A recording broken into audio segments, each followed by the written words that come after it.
അനിശ്ചിതകാല സമരം തുടരാൻ Kerala government medical college teachers association. Medical കോളേജുകളിൽ നാളെ മുതൽ അടിയന്തരമല്ലാത്ത ശസ്ത്രക്രിയകൾ ഉണ്ടാകില്ല. മെഡിക്കൽ കോളേജ് ഡോക്ടേഴ്സിന്റെ പിന്തുണയുമായി നാളെ സംസ്ഥാന വ്യാപകമായി PG ഡോക്ടേഴ്സ് OPയും ബഹിഷ്കരിക്കും. 2016 മുതലുള്ള വേതന കുടിശ്ശിക നൽകുക, ഉടൻ ഒഴിവുകൾ നികത്തി നിയമനങ്ങൾ നടത്തുക, അമിത ജോലിഭാരം കുറയ്ക്കുക തുടങ്ങിയ ആവശ്യങ്ങൾ ഉന്നയിച്ച് കഴിഞ്ഞ 7 മാസത്തിലധികമായി KGM-CTA സമരത്തിലാണ്.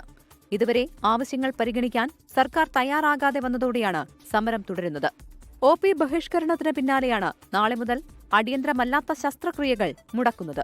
അതിലൊരു തീരുമാനം എടുക്കാൻ പറ്റുമായിരുന്നു, അല്ലെങ്കിൽ ഒരു ചർച്ചയ്ക്ക് വിളിച്ച് എന്താണ് കാര്യങ്ങളെന്നുള്ളത് സംസാരിക്കാമായിരുന്നു. അപ്പോൾ ഇതൊന്നും ചെയ്തിട്ടില്ല.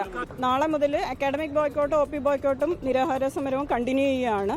സമരത്തെക്കുറിച്ച് നേരത്തെ തന്നെ മുന്നറിയിപ്പ് നൽകിയിരുന്നുവെങ്കിലും സർക്കാരിന്റെ ഭാഗത്തുനിന്നും ഇതുവരെ അനുകൂല തീരുമാനമുണ്ടായിട്ടില്ല.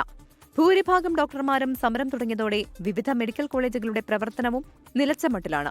അതേസമയം മെഡിക്കൽ കോളേജ് ഡോക്ടേഴ്സിന് പിന്തുണയുമായി നാളെ സംസ്ഥാന വ്യാപകമായി PG ഡോക്ടേഴ്സ് OP ബഹിഷ്കരിക്കും.